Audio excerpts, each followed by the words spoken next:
Hey guys, welcome to Yay Basketball Daily, number 1.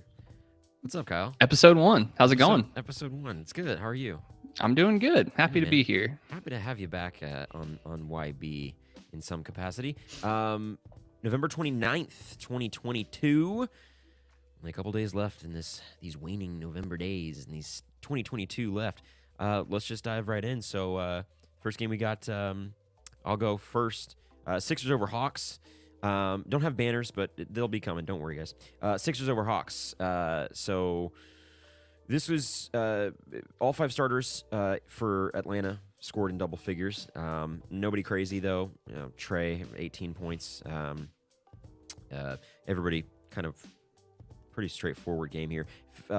Hawks led most of the way until the late third quarter. Philly made a run. Toby had a good game. Tobias Harris, 24 points, 10 of 18, 10 rebounds. Looking like he could be here. Looking like it could be legit. Joel Embiid, of course, 30 points, 8, 7, 2, 2, 9 of 18. Interesting stat that I wanted to pull up, that I wanted to mention. PJ Tucker, 0 points, 3 rebounds, 0 assists. He had 3 rebounds, 3 fouls, 1 turnover. He didn't take a shot. He was out there on his Tony Snell. On his Tony Snell shit. Yeah, exactly. So here's the highlight that I had for this one. Let me get this pulled up. Okay, so this is the Joel Embiid kind of taking the lead, giving the Sixers the lead here. Doesn't want the defense to get set. Nate McMillan to draw up something. Play on. Sixers have 1 timeout remaining. Embiid for the lead. Yeah.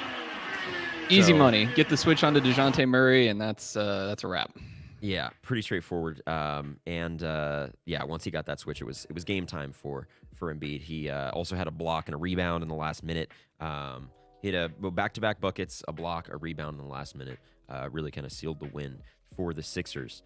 So Sixers win 104-101, and they are currently, let me tell you, I don't want to lie to you, sitting in the 5 spot, 12-9, half game behind the Pacers, who we will talk about later on. You want to go on to the Wizards-Wolves? Yeah, Wizards-Wolves. I mean, we're going from pretty good vibes for the Sixers, still missing their starting backcourt and getting wins. Shake Milton looks great. Let's transition to the bad vibes. Yeah. Team of the week. That would be the Minnesota Timberwolves.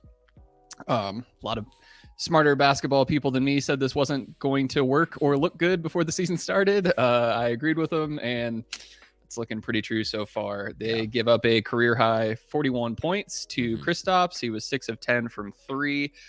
Pretty much did what he wanted all game. Not what you want to see when you have 2 all-star, all-NBA caliber bigs, is to give up 41 points to the opposing big man. His previous season high this year was 31 points. So Kristaps went off. Wizards are 7th in the East now. They're back above 500. Really, the other story of the night was just Cat's leg injury. It was kind of funny.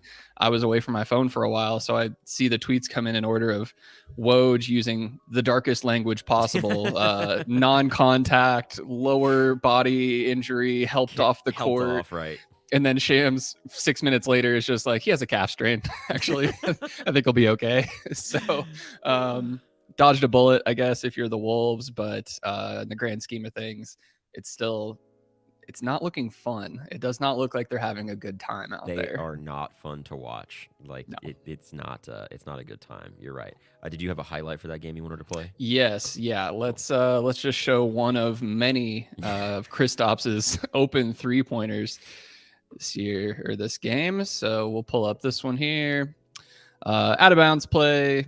Maybe, I don't know. Gobert should get out there and guard him. But he does not.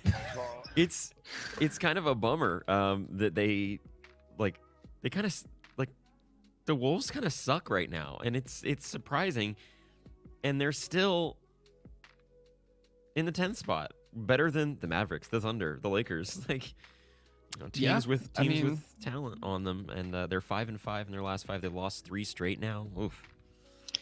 I guess that's the optimism. Like, I mean, that was kind of my preseason prediction. I was like, this is probably going to suck to watch early on. Yeah. Maybe by the end of the year, they've got it together. So I guess I can't pile on because they're doing what I thought they'd do. And, maybe they will figure this out. But woof, it's even uglier than I kind of predicted it'd be. Yeah, not looking good.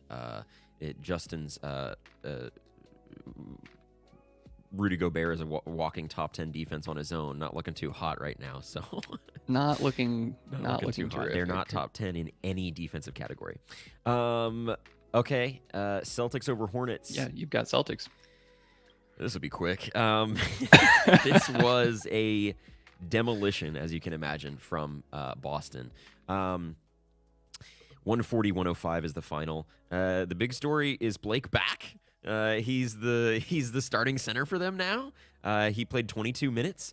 He had 2 dunks, one of which was an alley-oop, and I have that one pulled up right here. Let me get this. Show us here. the alley-oop dunk shot. Yes, NBA.com. sir. Alley-oop dunk shot, according to. Tatum moves to a screen, gets one from White. Now he gives to White. Rolls to the Look at him, man. Hey, that's good ball movement. Never missed a second. Looks like it's Boston's Lob City, Bean Lob. There's something there. I can figure it out later. So yeah, I mean, there's really not much to say here. Tatum 35 points, 15 of 28. Jalen McDaniels, promising showing, 24 points. Oubre 22. This was over in the first quarter. It was 43-19 at one point in the first quarter before that was open, or before that was over.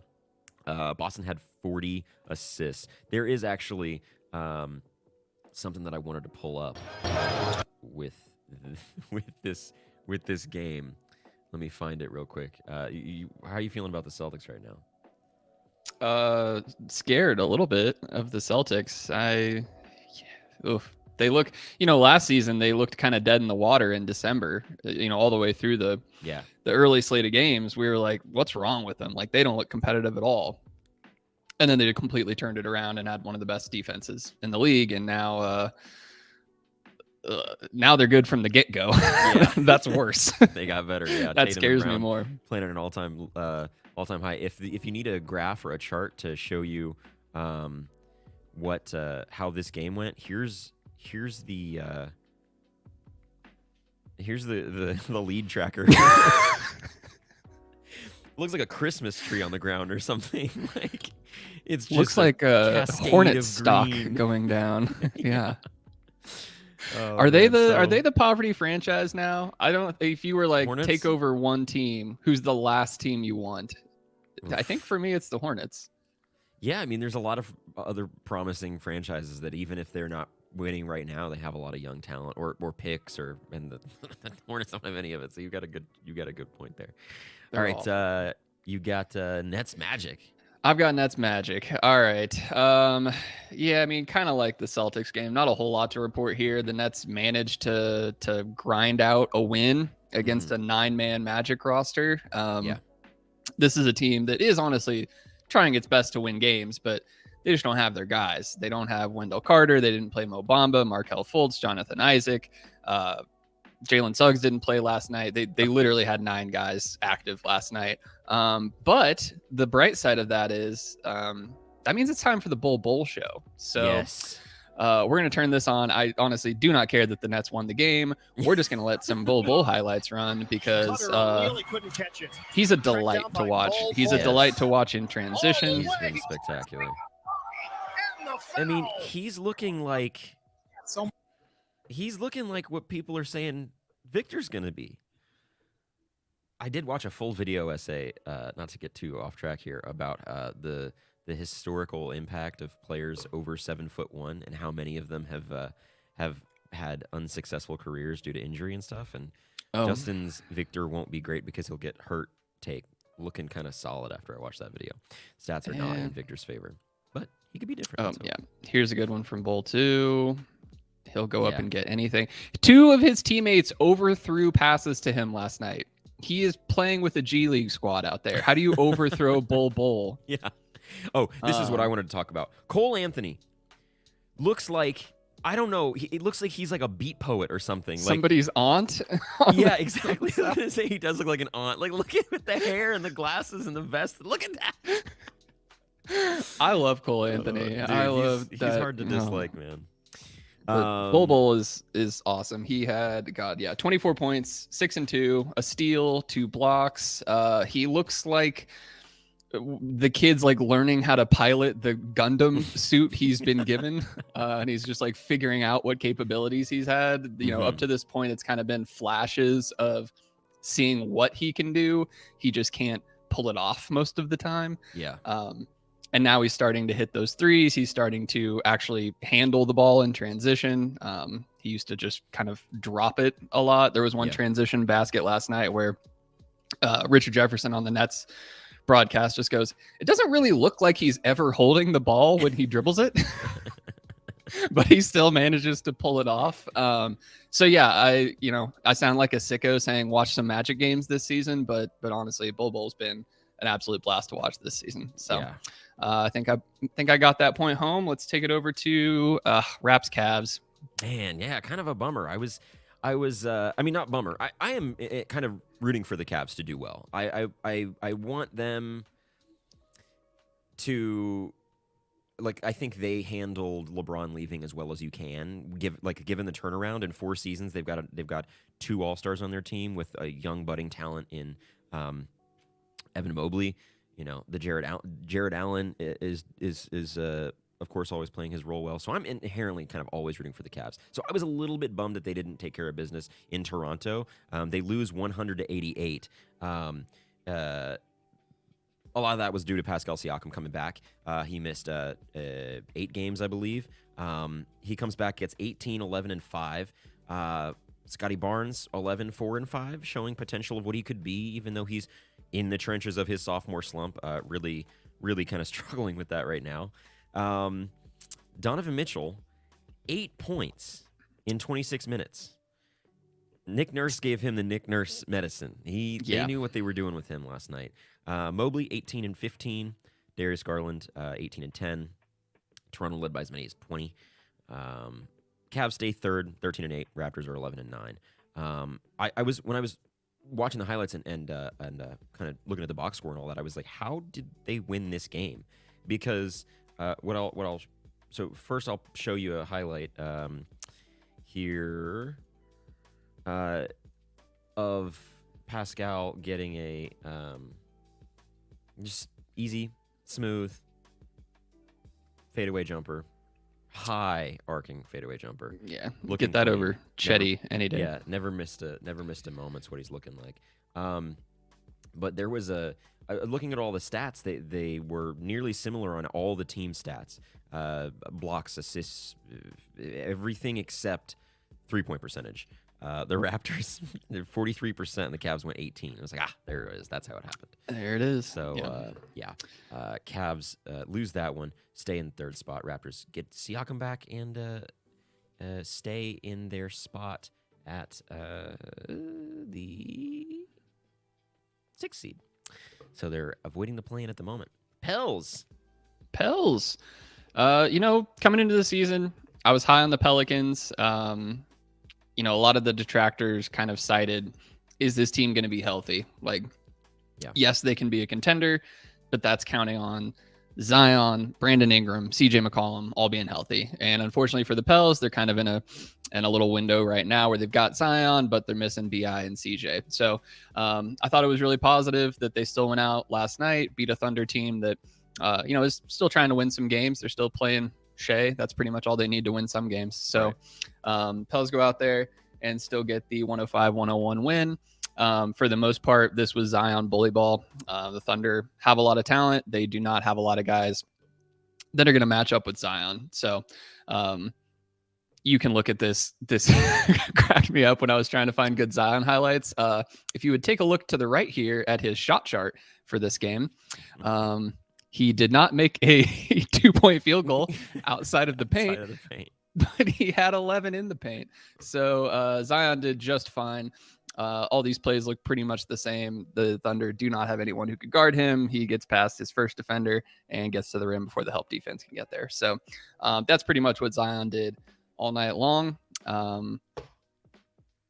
The Pelicans look good, even playing a lot of their young guys. Dyson Daniels, Herb Jones is still young. Alvarado had some nice assists to Zion. They look pretty good together. So it's another team that just needs to grind out some wins.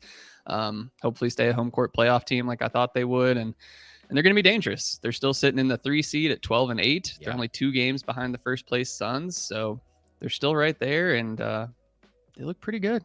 What do you think about the Pels? Yeah, I mean, I agree. You kind of said it. If they can stay healthy, they could be a problem. I'm liking what I'm seeing from Zion so far in his return from missing all season last year, right? And it's good to see him back. It's good to see CJ, even though he didn't play last night. When he does play, he's kind of embracing a more facilitator role, and getting those good moments, those good point guard minutes for the Pels. And I think they could make some noise because they have, kind of like you said, they have a combination of things that you need. I go back to this all the time. What you need to win in the Western Conference in the playoffs is perimeter play, and they have that along with 2 great big men in Zion and Valanciunas. So, surprising to see them sitting in the 3rd seed though. Still, especially given a week ago they were down in the play-in spots. That's how tight the West is right now. So. Big swings. Yeah, big swings for sure. Week to week. You want me to do one, or you want to go back to back? Go ahead. No, I'll go ahead. We'll stay out in the West. Nuggets played the Rockets last night, escaped with the 129-113 win. Pretty historically bad defense from the Nuggets last night. Saw that from a lot of the Nuggets fans I follow on Twitter. They were pretty annoyed with their quality of play most of the game. But you still get 32, 12, and 8 from Jokic. Just another walk in the park for him. We've all seen his scoring highlights, but honestly, just watching him pass the ball is always a joy. He got it going pretty early. He had a triple, or he had almost 32, 12, and 8 going into the 4th quarter. I don't think he played much in the 4th quarter because he just got it going. Wow. From the very beginning. Just one-handed kick out pass. Just the stuff he does is... I'm not sure that we have your tab that you're seeing. There you go. Well, the Nuggets with it. Record of 12-7. There we go. Sorry about that. No, all good. Let's watch this one. 2 games. In the last 10 games, he shot 60% or more. Touch pass. Quick pass. Yeah. He's a blast to watch. It's kind of like Bull. I don't really care who they're playing. If I can catch some time watching Jokic, I'm going to do it because he's probably going to do something I haven't seen before. So just another good win for the Nuggets. They are still staying up top. They're 1 game ahead of the Pels, 1 game behind the Suns for first place. So even with some rough performances, terrible start to the season from Jamal Murray, did not look like what we're used to from Jamal Murray. But he's slowly getting it back. The role players look good. Bruce Brown, KCP, Christian Brown. They got a good squad. Mm-hmm. Yeah, the Nuggets. I'm hoping that I'm really hoping Jamal Murray gets back to. I don't know that bubble Murray is possible. A lot of players had their career bests in the bubble just because it was all ball all the time. No fans, no distractions, no travel, none of that. But I still would love to see him get back to at least close to that because he's so fun to watch. The Nuggets really have something when he's healthy. All right, so I'll go Suns Kings then. This was actually close. My other adopted son team, the Sacramento Kings, that I took as a surprise before the season started, looking okay. They've lost 3 straight, but that's okay. It's fine. They, we talked about this on the podcast. This game, kind of came down to Devin Booker just being unguardable by anybody on the Kings. I mean, they have perimeter players, Kevin Huerter, who I'll pull up a highlight for in a second. De'Aaron Fox, of course, is playing at an all-star level. But Devin Booker kind of put his foot down in the 4th quarter. He still went 44 points, 60% shooting. The Suns had a 3rd quarter lead that gave him a 12-point lead, and the Kings responded with an 11-2 run. They were just trading blows back and forth in the 4th quarter. It was honestly a really good game, an impressive showing from the Kings. These games they're losing, they're not getting blown out. They're competitive. So even though they've lost 3 straight, Kevin Huerter, my adopted son Kevin Huerter, is Red doing Velvet? special What are we stuff. calling him? It's got to be something. I wanna pull this up. This game was mostly decided at this point. Not mostly decided. I mean, as you can see, 5-point game with 41 to play, and the Kings aren't going to say die, you know. And he gets the steal, and then the dunk, and it just, I mean, energizes the crowd. He was making the right plays. He had a pick and roll dunk to Domantas Sabonis, or pass to Domantas Sabonis dunk. Who really, he's just making the right play out there. He only had 18 points, but like I said, he made the right play, and of course that late game steal and dunk and trying to keep them in the game. But of course, Phoenix take care of business on the road. They've won 5 straight now. Sit at the top, 14-6, like you said, a game ahead of the Nuggets. And the Kings are still hanging in there. They're in the play-in spots. Half game behind the 6th place Blazers in 7th at 10-9. Despite the 3 straight losses. So, Bulls Jazz.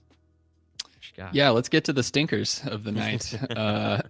Bulls managed a 114-107 win over the Jazz. They're climbing back into the playoff picture. I know it's early, but with this Bulls team, that's going to be something to watch because that's probably going to be about where they end up. Honestly, not a whole lot of highlights to show from this game. I think the Bulls overall shot like 23% from 3. So pretty fortunate to get away with the win here.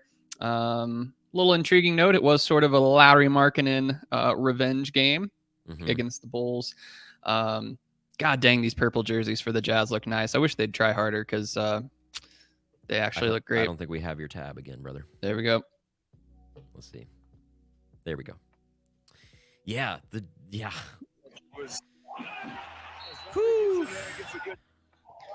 finisher. MVP. Yeah, out of nowhere. If he keeps doing this, you're not going to keep him out of the All-Star game. Between the Jazz fan base and what he's doing, he's going to end up in the All-Star game. Yeah, especially when you talk about big men out west. I mean, you know, Anthony Davis is back to All-Star level. I think DeAndre Ayton is All-Star level, but other than that, big men in the West, you know, not a laundry list of guys that you can keep going on. So, I guess if Cat and Gobert aren't going to be there, I don't know that you can count. I don't think Cat's going to be there. I don't think Gobert's. I don't know that either of them are All-Star level players. Not All-Star level players. I don't think they're playing at an All-Star level right now. Yeah. At least to say, in my opinion. Again, if you're the Bulls defense, might want to get out here and guard him on one of these many 3-point makes. Yeah. But yeah, kind of an overall stinker of a game. Another team where the vibes do not seem good. Yeah, again, if you're the Bulls, would you rather have Vooch or would you rather have Wendell Carter and Franz Wagner that you gave up for Vooch? So just another night where it looks like that's sort of kicking him in the butt. Poor DeRozan. Also, freezing get him some help. cold L take for me in the summer when I was like, look out for the Bulls. They won the offseason, baby. I kept saying that. I was like, the Bulls won the offseason. What are you talking about? Like, oh my gosh. Zach LaVine does not look good. That's part of the issue for him. I mean, they have flashes where it's like Caruso will make this crazy flashy, defensive play, and DeRozan gets a dunk, or DeRozan, has some crazy layup, and I'm like, there it is, and then the next possession they give up, back-to-back threes or something like that, just wide open. Yeah, I can't defend. Yeah, defense is just porous. All right. Wrap it up with some more porous defense. Yeah. Jeez Louise. Okay. Pacers at Lakers. Pacers, surprisingly and impressively, we talked about this on the podcast last night. 7-3 in their last 10. They had lost a couple games. They had the Zubats game, the 30-29 game, 31-29. So they were out for blood against the Lakers. This was back and forth most of the first half. Halliburton is amazing. Tyrese Halliburton is so good. He's the real deal. Got hot in the second quarter. 12 points in the second quarter, 5 of 8. Overall, 24 points, 7 rebounds, 14 assists, 0 turnovers. That's crazy. I said this on the show last night. He has 3 games this season of 15 assists with 0 turnovers, which is more than the rest of the NBA combined. Tied for the rest with the rest of the NBA combined in the last 5 seasons. CP3 and James Harden are the only 2 that had the others. So back and forth. Lakers pull away in the second half, leading by as many as 16 heading into the fourth quarter. They were up by 9.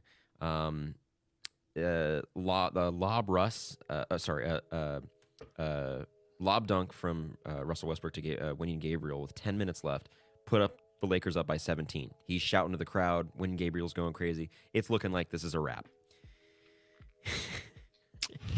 But then, and it was a 9-point lead with 3 minutes to play.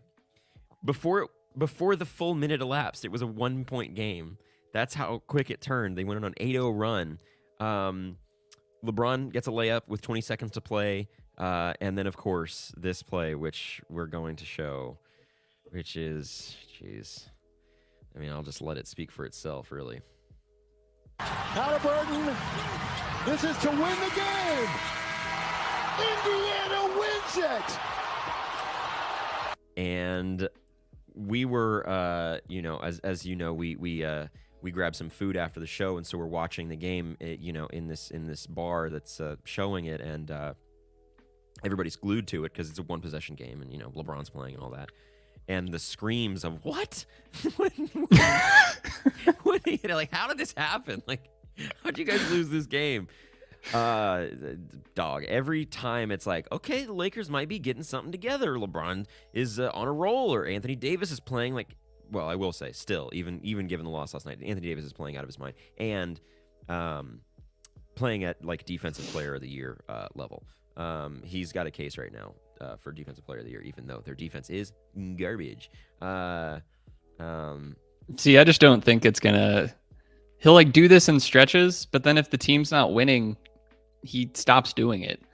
Yeah. That's what Pels fans complained about for years. It's like he'd play hard and he'd have a couple weeks and you're like, oh, he's the player of the week. And then they don't win games. And then he's got a toe injury or a pinky finger injury or something. Yeah. So we'll see. They just don't have enough guys. I mean, even when he does that, it's like you can't pass to Matt Ryan only so many times. Yeah. Lakers are in the 13th seed at 7-12. They're 5-5 in their last 10, which is an improvement given how they started the season. But that's really saying something that 5-5 is good for them. Pacers, though, 4th seed, baby, 12-8, 7-3 in their last 10, and Andrew Nembhard gets that game winner to put the Pacers over the Lakers. If you're Miles Turner, are you sure? Yeah. Are you sure? Right. Is this what you want? Yeah. This is what you've got a firsthand look at it. How did it feel? You're on a better team right now. Yeah. I mean, I get not wanting to be in Indiana, but man. Oh, I get that. Is that better? Yeah, I mean, but right now, I mean, they're playing like they might be something. So, let's take a look real quick ahead to tonight's games. Only 3 games tonight. The Knicks at Pistons, Warriors at Mavericks, which is a big matchup, and then Clippers Blazers, which I also think will be a good game. So that's what we have to look forward to this evening. Anything to add on games tonight, or anything that you wanted to go over before we get out of here? No, it's a good slate of games. Warriors Mavs is going to be interesting. Yeah. Blazers have become an incredibly fun team to watch. Yes. Fourth quarter, Anthony Simons is a killer. Jeremy Grant's kind of taking some ownership of the offense. Yeah. I like the Blazers. I think they're a fun team to watch. They are fun. Shaedon Sharpe pulls out a dunk every now and then that you don't think he can jump a lot higher than it looks when he goes up sometimes. So it's a good slate of TNT games tonight. And then the next Pistons. Yeah. Nose goes. All righty, guys. Well, thanks so much for watching. We do appreciate it. Be sure to drop a like, subscribe if you haven't already. Go listen to the podcast. Audio is already out, and video will be out later tonight, as well as all of our YouTube shorts, TikTok, all that. Like, subscribe, all that good stuff. We appreciate you. We love you. Kyle, got anything for the people? Nope. We'll see you tomorrow. Back all here. Right, guys. We love you. Don't forget, yay basketball.